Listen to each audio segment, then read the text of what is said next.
¿Cómo están? Buenas tardes, Hola, profe. Bien. profe, buenas tardes. Buenas tardes, profe. Buenas tardes. Consulta hoy.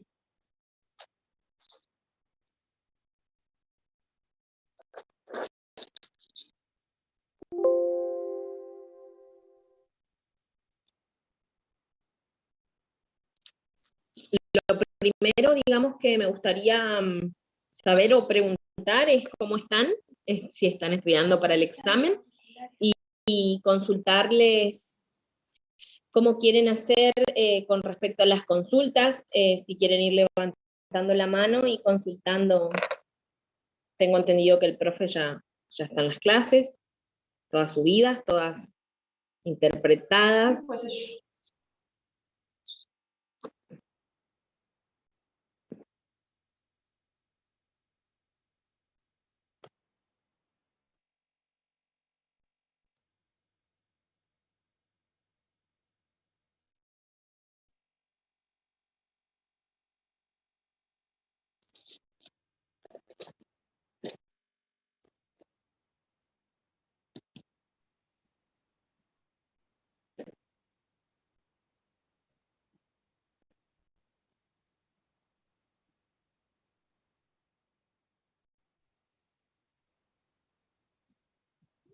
Si consideramos, por ejemplo, para el examen, algo que tendrían que tener en cuenta que es siempre bueno.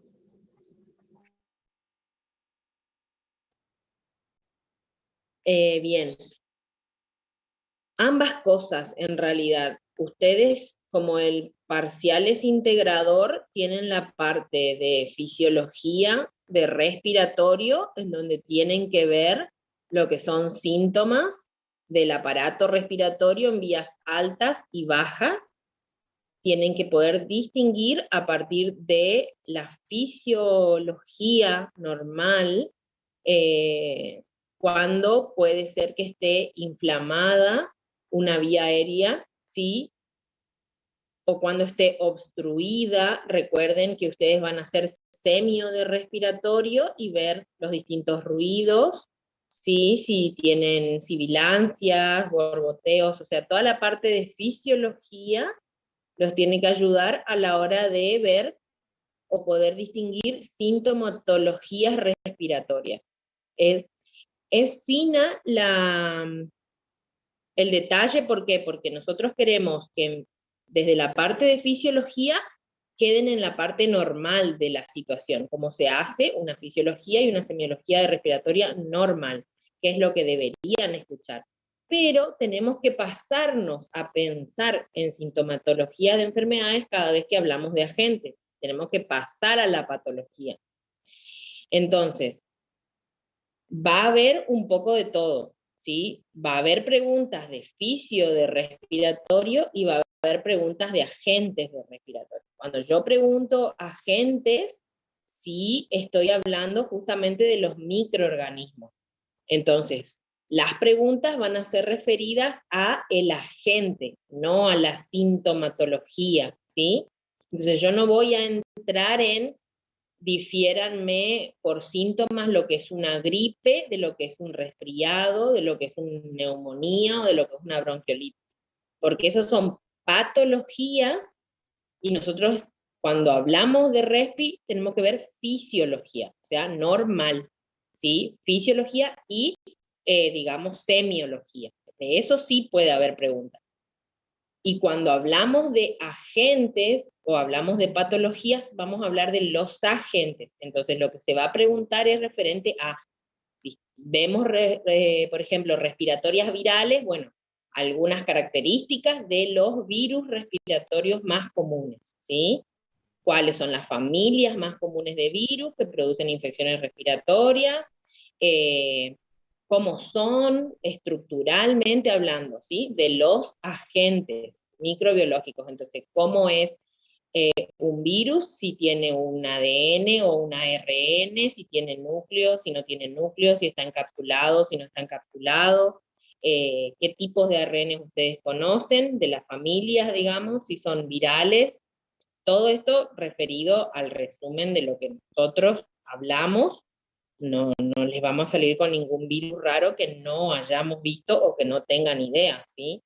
Entonces, los que más hablamos y los que más nombramos, ¿sí? La familia del paramyxovirus, del ortomyxovirus, cuáles son las diferencias, por qué uno son virus, por ejemplo, desde el sentido común de ustedes, por qué los virus de la hepatitis o de la papera o del sarampión son virus que se ponen una vez la vacuna o se tiene una sola vez la enfermedad y después, así como la rubiola o la varicela, uno se enferma una sola vez y después ya nunca más. ¿Por qué? Porque el virus no muta, porque el virus genera anticuerpos que después ya la próxima vez no nos agarra sintomatología. En cambio, ¿qué pasa con las influencias? Sí, el coronavirus, que es ahora el super top y super nuevo, y la influenza H1N1, todo lo que son las parainfluencias, las gripes, que son virus de otra familia, que tienen altas tasas de mutación, que eso es todo lo que nosotros vimos, digamos.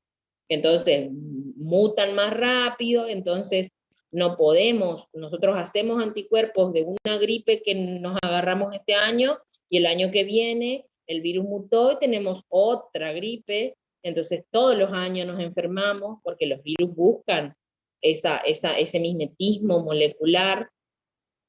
Entonces las preguntas van a ir referidas a los agentes, en cuanto a virus y en cuanto a bacterias. Entonces, en cuanto a bacterias, ¿sí? Los nombres de las bacterias más conocidas, ¿sí? Porque después, si ustedes no lo ven acá, después cuando retomen... Hongo no entra, ¿no? ¿Cómo? Hongo no entra, ¿no? No. Ah, bueno, dale, gracias. No vimos ningún hongo. Como mucho, no. En este parcial no.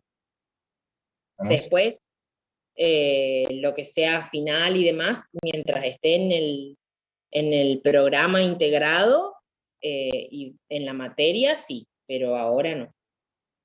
No Bueno, es la gracias. idea ponerles algo que no hayamos visto, digamos. ¿Se entiende?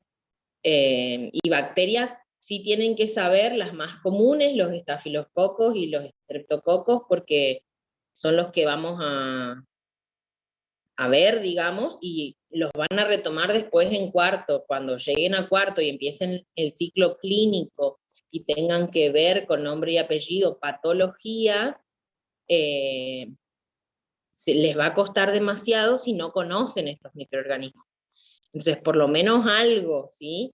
Que es una bacteria gram positiva, características de bacterias gram positivas, morfologías, digamos, en respiratorios.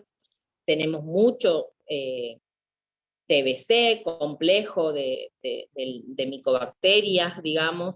Entonces, cuáles son las características, cómo se contagian, eh, cómo se diagnostican estas enfermedades, digamos, todo lo que nosotros vimos en clases, como sobre todo de TBC que vimos bastante, y bueno, y bacterias, más que nada vimos los nombres y alguno que otro detallito nomás, no vimos mucho más. O sea, de bacterias yo me animaría a decirle que TBC es lo importante, ¿sí?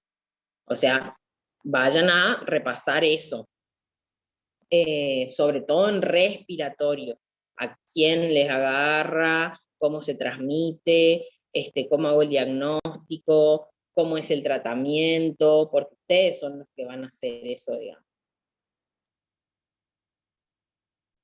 Sobre todo eso. Profe, con Y respecto al tratamiento, no es cierto? O sea, la- los medicamentos, los nombres nomás, sí, o sea, en realidad es al o revés. dosis, porque por No, ejemplo, dosis no. el del Ministerio de Salud te Ujú. dice o sea, dos medicamentos de tal a tal fecha y después se hace con otro y así. Pero no, eso no es cierto? No, ni la dosis, o sea, sí, si ustedes quieren el nombre del medicamento, pero lo importante de saber de tratamiento, sobre todo en la TBC, que no es un tratamiento igual que lo hacemos para cualquier, o sea, ustedes imagínense tener una faringitis, una bronquiolitis o una amigdalitis, que son todas infecciones o inflamaciones del tracto respiratorio, mayormente o debida a algún tipo de bacteria. A ustedes le dan un antibiótico de amplio espectro por 7 días o 10 días nada más. Es un solo antibiótico y generalmente en un tiempo corto, ¿sí? Para TBC tienen que pensar en un tratamiento de 2 a 6 meses. Entonces, ahí radica la importancia que ustedes sepan la diferencia, ¿sí? ¿Por qué 6 meses de tratamiento? ¿Por qué no 10 días o 15 días como para las otras bacterias? ¿Qué es lo diferente en TBC que hace que nosotros tengamos que estar insistiéndole a nuestra persona que estamos queriendo atender o la que acude a nosotros y haciendo hincapié de que el tratamiento es largo, que no lo tiene que dejar porque va a ser resistencia, que tiene que hacerse controles periódicos, ¿sí? Cada 2 meses un control, ¿sí? De una baciloscopía, por ejemplo, para ver si contagia, si no contagia, la profilaxis que hay que hacer a los familiares en este caso, ¿sí? Porque esa es la importancia de tratamiento de TBC, ¿sí? Porque si fuese fácil, si fuese cualquier otra bacteria que se trata con una moxi o una moxi más ácido clavulánico, que es el amoxidal que todos conocemos, o el amox dúo, que lo tomamos 7, 10 días y ya está, no tendría significancia clínica y no estaríamos hablando de la TBC como una enfermedad que todavía se encuentra presente en nuestro país, sino más bien de una enfermedad que sí ya estaría erradicada. Y sin embargo, hay algo que hace que se abandone el tratamiento porque el tratamiento es largo. Entonces, ¿por qué no matamos fácilmente esa bacteria? ¿Entiende? Tiene que ver con las condiciones de desarrollo del complejo de las micobacterias, ¿sí? Que no son comunes. Primero que ya de por sí no se tiñen con colorantes comunes, ¿sí? Cuando hablamos de características bacterianas, tenemos la tinción de Gram para distinguir 2 grandes grupos, las Gram positivas y las Gram negativas. Y las de TBC no entran en esta tinción, usan otra tinción especial. Entonces, desde ahí vamos a la estructura bacteriana distinta de este tipo de micobacterias. Entonces, ahí radica que por qué son respiratorias, ¿sí? Porque son, o qué requieren, digamos, pueden crecer en anaerobiosis o no, necesitan oxígeno o no, cómo se contagian a través de las gotitas de flush, al hablar, digamos, al mantener una conversación mínima de 15 minutos, que es algo que ahora lo tenemos grabado en la frente, y que además tenemos que tener un sistema inmune que esté bajo o que esté susceptible a la infección, porque no cualquiera se infecta por una micobacteria. Entonces, ahí está la importancia de ver eso, de ver otra vez característica de los agentes, porque ustedes por un lado van a ver todo lo que es fisio y respiratorio normal, y por otro lado van a ver qué ese agente tiene de especial, que se aloja en los pulmones, en dónde se aloja, cuánto tarda en duplicarse y formar un granuloma o una caverna, ¿sí? Que es lo más característico que van a ver en las placas, cuándo vamos a sospechar de que uno de nuestros pacientitos tenga TBC, no va a ser cuando empiece a toser o cuando tenga un síntoma gripal común, va a ser una tos persistente que lleva por lo menos 3 semanas, va a ser una tos que por ahí hasta tose con mucho catarro, mucha expectoración, puede tener hemoptisis, ¿sí? Es un cuadro mucho más agresivo que una gripe normal, que un principio de neumonía, digamos. En fin, desde la sintomatología no vamos a hacer mucho hincapié en la sintomatología de TBC, pero sí en el agente, porque eso es lo que tienen que aprender ahora. ¿sí? Las características del complejo micobacterio. Si son aeróbicas, qué comen, cuánto tarda en replicarse. Entonces, en base a eso, ustedes tienen que hacer el diagnóstico, cómo van a hacer el diagnóstico y el énfasis en el tratamiento y la profilaxis. Eso es sumamente importante. Y es la que más vemos de todas las bacterias. Bien, gracias. ¿Sí? Bien, gracias, profe. Con respecto a cómo actúa el sistema inmune, Ajá. ¿eso también hay que verlo bien en detalle o más o menos superficial para ahora?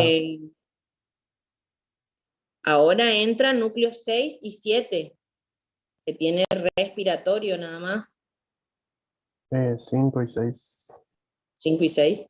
sí. No, 6. Se me mezcla con tercero. O sea, ¿cómo actúa el sistema inmune ante el Mycobacterium tuberculosis? O sea, todo el proceso que se da en los pulmones, digo yo. Sí, eso ya es fisiopatología.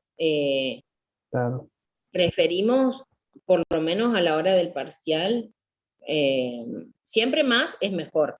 Mientras más sepan y más indaguen y más curiosidad tengan y más aprendan, es mejor porque es para ustedes.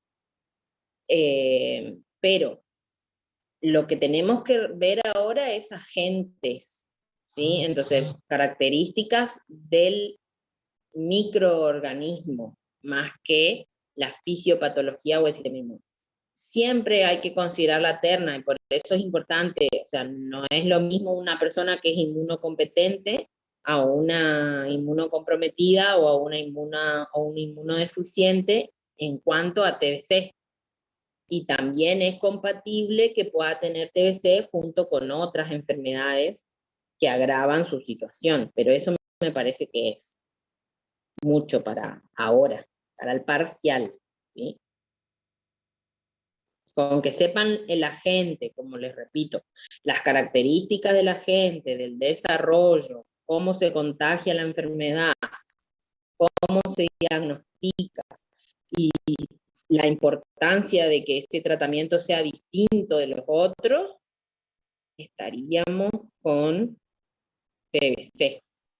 bien, bien, bien. Sí, porque tenía esa duda, sí, sí. O sea, obviamente que tengo estudiando, si hacían hincapié bien en eso o más que nada en las características del patógeno. Agentes, Bien, agentes. gracias. Porque nosotros necesitamos ver fisiología normal de Claro, respiratorio. Entonces no podemos empezar, si ya les tengo que mezclar sistema inmune comprometido o fisiopatología de la bacteria con el sistema inmune deficiente, es otra más adelante cuando vean la parte clínica y ahí en el ciclo clínico van a poder entender mejor. bien, Pero ahora tienen que saber lo de bien, profe, agentes. gracias.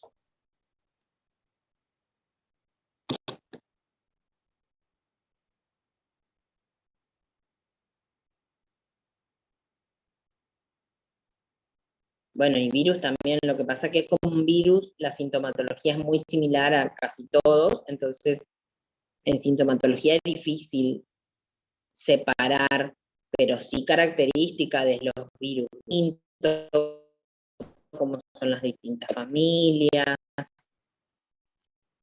los tamaños, o sea, no van a comparar un tamaño de un virus con un tamaño de una bacteria, igual eso no les voy a preguntar, pero sí al pensar en las patologías virales, esto de las formas y las características no se tiñen, no se ven, entonces no tienen características tintoriales como las bacterias, pero sí tienen cápsides, tienen glicoproteínas de membrana, tienen enzimas que favorecen la entrada a las células. Eso hay que tener en cuenta de virus generales, ¿sí? Generalidades de virus.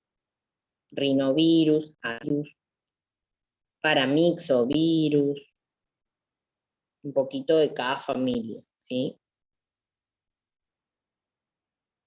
Que es también lo que nosotros hemos visto. Profe, tengo otra duda para tuberculosis. El examen de bacteriología, que es el examen de cultivo, ¿no?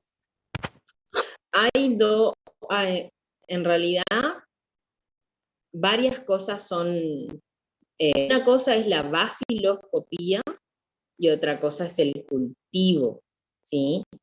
La baciloscopía se pide por 3 muestras, ¿sí? ¿Por qué? Porque un paciente que tiene TBC puede ser bacilífero, se llama, cuando tiene gran carga de bacilos en vías respiratorias, pero la eliminación de ese bacilo por las gotas de flush es intermitente, ¿sí? La tos lo exacerba, una conversación lo exacerba, y hay veces que no. Entonces, sí o sí necesitamos las muestras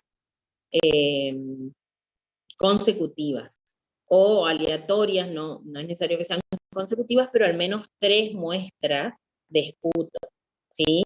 El esputo, como ustedes saben, una expectoración profunda, lo más parecido a contenido de lo que sería laringe, ¿sí? Y no tanto saliva, no tanto bucal. ¿Por qué? Porque en la boca también tenemos flora, ¿sí? Hay cocos, hay microorganismos y nos va a impedir el desarrollo o la visibilidad de los bacilos. La expectoración lo más profunda posible en un frasco de boca consiste en la tinción nada más, ¿sí?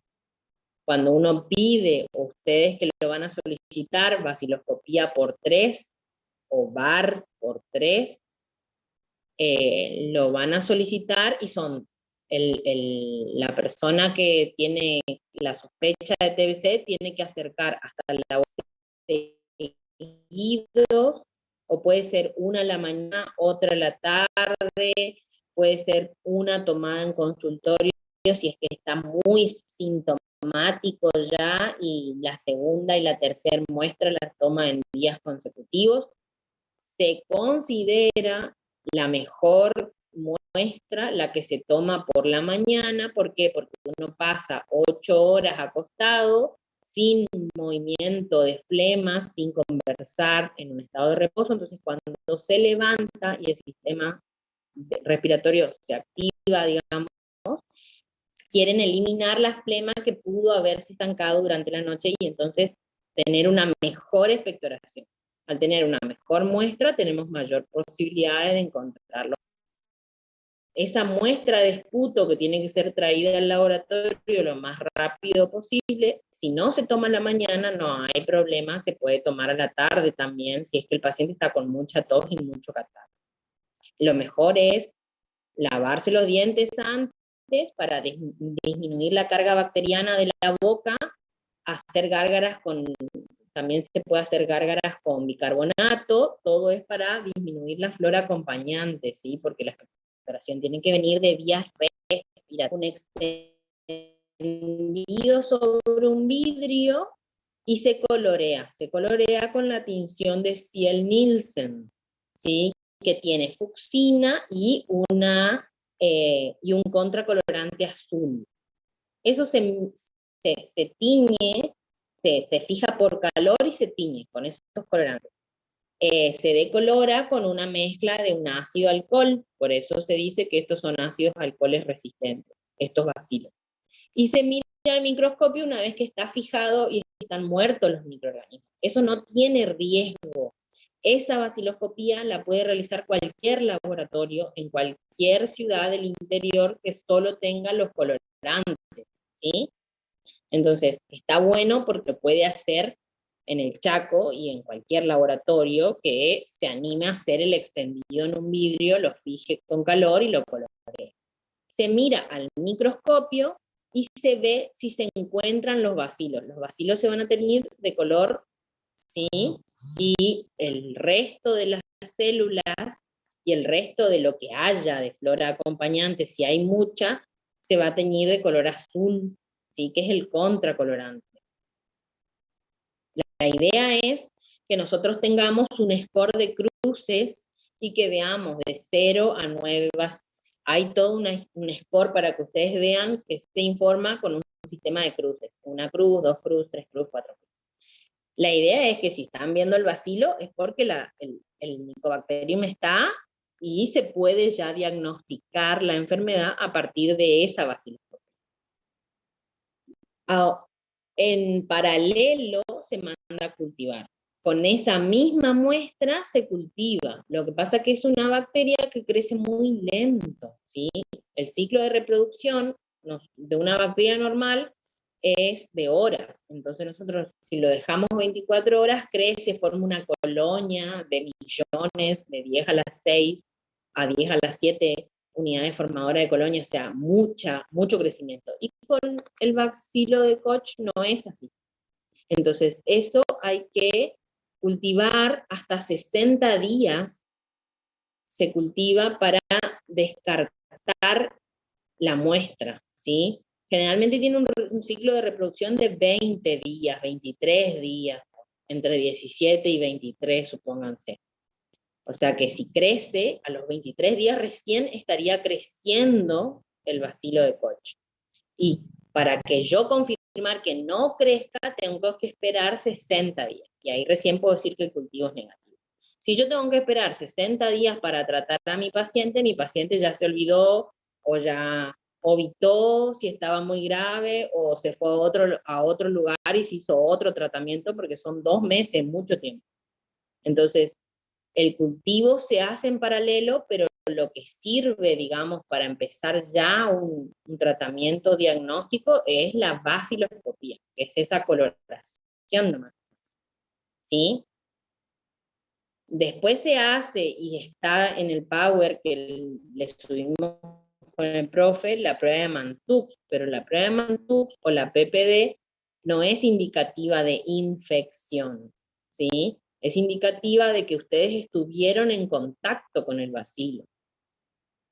Y cuando nosotros nos ponemos la vacuna, que es la BCG, nos inoculan, digamos, los bacilos inactivados, y entonces nosotros ya tenemos un contacto ahí con el bacilo y ya generamos anticuerpos. Entonces lo que mide la Mantoux es la presencia de nuestros anticuerpos contra la TBC.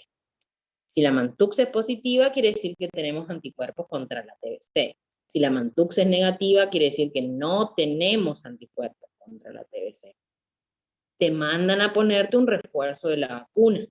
Eso le van a pedir a ustedes que se controlen porque van a ser agentes sanitarios o personal de salud y tienen que tener las vacunas al día. Se hace generalmente un refuerzo cada 10 años. Nosotros los pedimos, creo, para el ingreso a la facultad. Así que usted, más de uno, debería tener en el calendario de vacuna un refuerzo de la BCG. Si no, tendrían que pensar en ponérselo. En fin, no sirve como diagnóstico una prueba de Mantoux o PPD positiva. ¿Está claro ahí? Solo sirve para saber si estoy en contacto o si tuvimos anticuerpos. Sí, eso también quería saber. Justo Sí, le estaba por preguntar. Iban a llegar en algún momento. Está confuso por ahí en el Power, pero no es diagnóstica, ¿sí? Y la bibliografía dice que el gol estándar es el cultivo, pero tarda 60 días por lo menos. Por lo menos 23, 25 días, o sea, una barbaridad. Y además de tardar casi un mes, no lo puede hacer cualquier laboratorio. ¿Por qué? Porque el bacilo de Koch, a su vez, genera como esporas. ¿Sí? Tienen que ir a mirar las características del agente o del complejo de Mycobacteria tuberculosis. Pero es muy altamente contagioso, digamos, porque por eso justamente hay que tener unas cabinas de bioseguridad tipo 2 que ya ahí pasamos a un nivel de alta complejidad y ya no se hace en cualquier lugar. Entonces ahí también volvemos a restringir, no hay muchos lugares que hagan cultivo de TBC. 2 como mucho en el Chaco, acá en el hospital 4 de junio y en el Perra. Y paren de contar. Entonces, hay que derivar muestras, se pierde mucho tiempo, además es una enfermedad de notificación obligatoria, ustedes con la vaciloscopía podrían notificarlo, junto con una placa, la placa ayuda al diagnóstico, ¿sí? Porque se pueden ver las cavernas y se puede suponer subjetivamente que tiene una TBC. Pero lo ideal es que se confirme con la vaciloscopía. Si el paciente es muy sintomático, pero la vaciloscopía da negativa, se pueden tomar tantas vaciloscopías como haga falta. O sea, del vamos 3 como mínimo, pero se pueden seguir pidiendo. Si el paciente tiene recaídas, ¿por qué? Porque justamente decimos que tiene esta intermitencia de eliminar, el paciente es bacilífero, se llama, cuando puede despedir bacilos por las gotitas de flush y contagiar, y hay veces que no. Entonces, como todo el tiempo es un tira y afloje con el sistema inmune, en algún momento puede que no desprenda tantos bacilos como en otros momentos.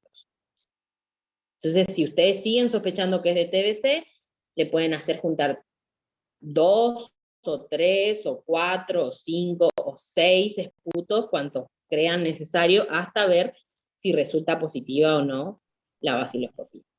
O sea, Quizás no.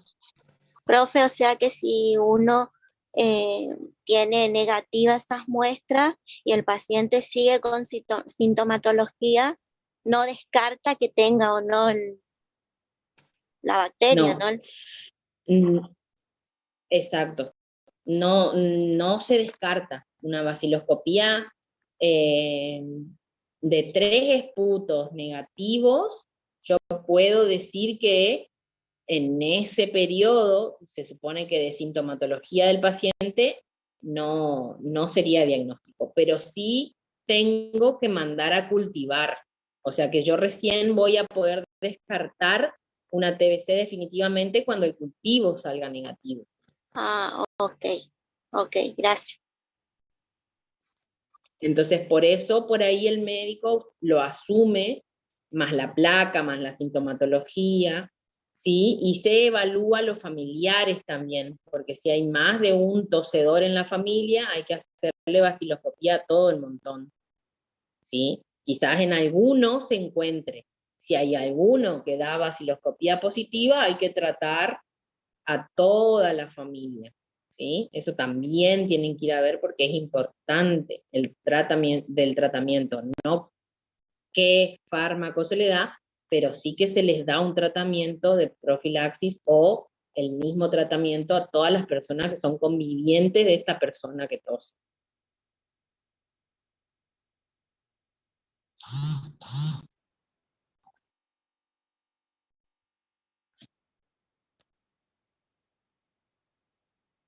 Bien. ¿Alguna otra duda?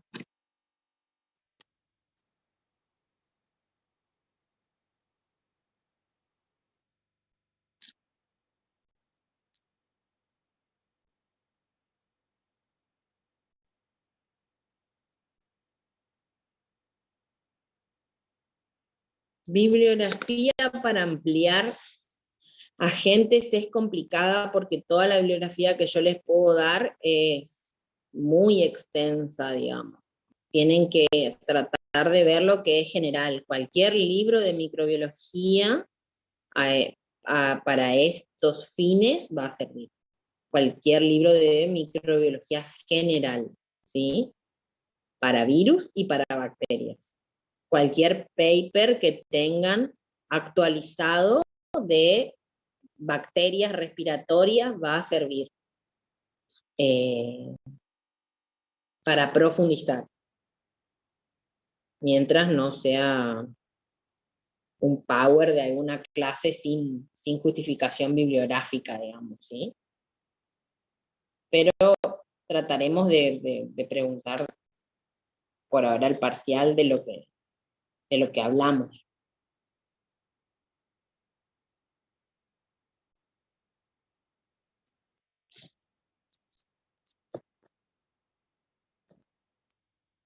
El Murray es muy bueno, sí.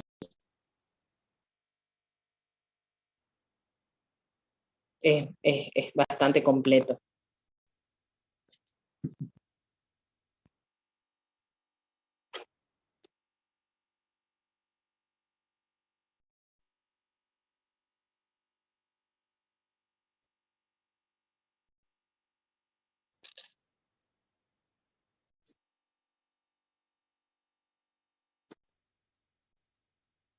¿Alguna otra duda?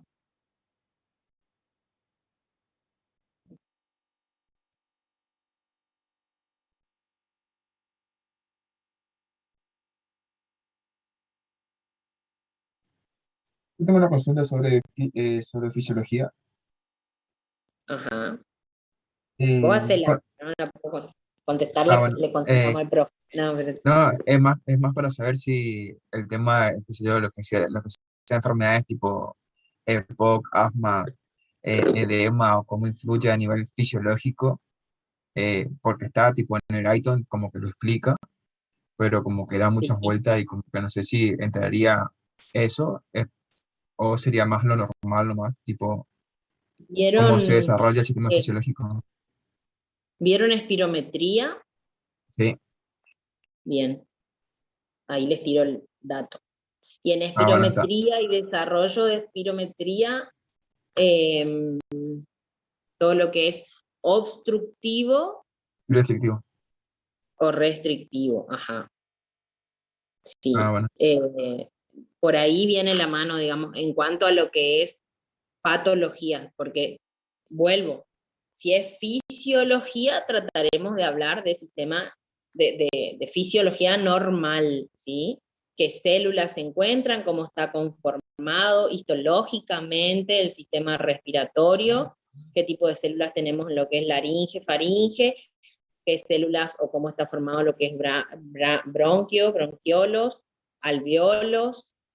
Todo lo que es respiración celular, todas las capas que atraviesa, cómo se produce la respiración mecánica, la respiración fisiológica. Hay mucho para hablar a nivel normal de respiratorio, digamos, que es lo básico, ¿sí? ¿Qué células se encuentran? La lámina basal, células cúbicas, epiteliales, son ciliadas, hasta dónde son ciliadas, después qué son, si son cúbicas, simples, planas, eh, cuántas capas tiene que atravesar el oxígeno para llegar hasta el glóbulo rojo, desde el alveolo, digamos, tiene un montón de pasos ahí, cómo se hacen esas diferencias de presiones, los distintos espacios, el espacio muerto, el espacio funcional, el espacio, todo lo que es respiración fisiológica, hay un montonazo normal, digamos. Si ustedes saben eso normal, nos vemos, no hace falta preguntar mucho más. ¿Sí? Luego sí, semiología también, cómo hacen, dónde escuchan, dónde están los puntos, qué se escucha, qué es un ruido normal, qué es un ruido no normal, digamos, qué ruidos podemos encontrar, si son sibilancias, si son estertores, qué quiere decir cada ruido, qué significa, qué indica, eso es súper importante en respiratorio. Y sí, y si entran, porque no sé, pero si entran preguntas de espirometría, cómo se hace la espiro, las curvas, y cómo podríamos diferenciar una espirometría de, de una práctica restrictiva, o sea, si no es normal, digamos, cómo sería una obstrucción obstructiva o restrictiva. Y ahora no me salen. Hasta ahí, digamos. Ya entrar en fisiopatología asmática, no. No creo, sinceramente. Ah, bueno. Muchas gracias, profe.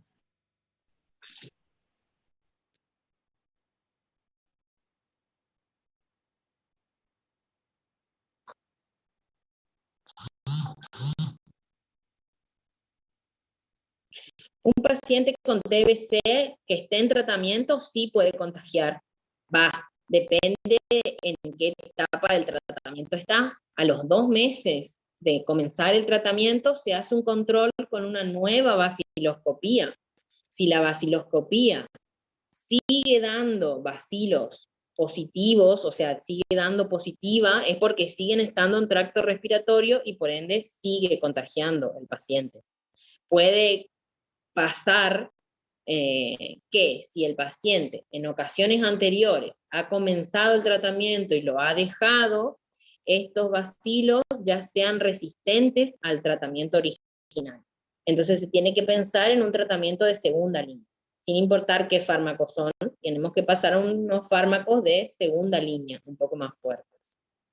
Entonces se hace a los 2 meses la baciloscopía. Si la baciloscopía a los 2 meses es negativa, se podría considerar que el paciente ya no contagia o no es bacilífero, pero no puede abandonar el tratamiento. Tiene que seguir el tratamiento a los 6 meses. ¿Sí? Solamente indica que ya no estaría teniendo bacilos en el área respiratoria y no estaría contagiando. ¿Se entiende? Pero sí o sí puede contagiar si es que los microorganismos resultan resistentes al tratamiento que está tomando y si tiene una gran carga de bacilos al inicio de la enfermedad, puede que tarde más de 2 meses, porque como dijimos, 23 días mínimo tarda en una reproducción celular normal esta bacteria. O sea, que a los 2 meses puede que recién los antibióticos o el tratamiento que esté tomando esté haciendo efecto. Se hace un control a los 2 meses, a los 4 meses y a los 6 meses, ¿sí? De baciloscopía, para ver si tenemos bacilos en vías respiratorias.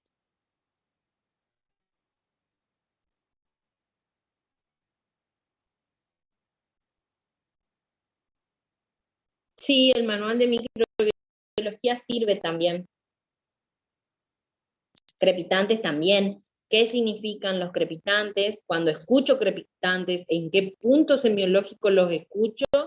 Y qué órgano, qué parte del sistema respiratorio sería el que está produciendo el ruido. Si estoy hablando a nivel de la laringe, de los bronquios, de los bronquiolos, de la tráquea o de los alveolos, ¿sí?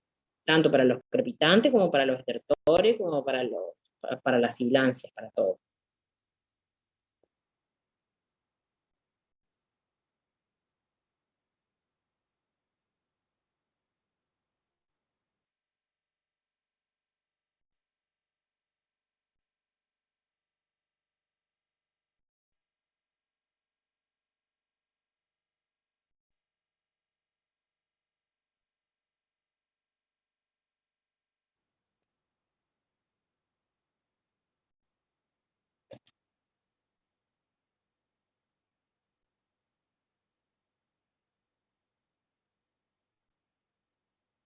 No sé, puede ser que sea el internet de todos. En realidad yo hoy me tuve que conectar tarde porque estoy teniendo problemas de internet. El tiempo está horrible afuera, así que puede ser que se corte.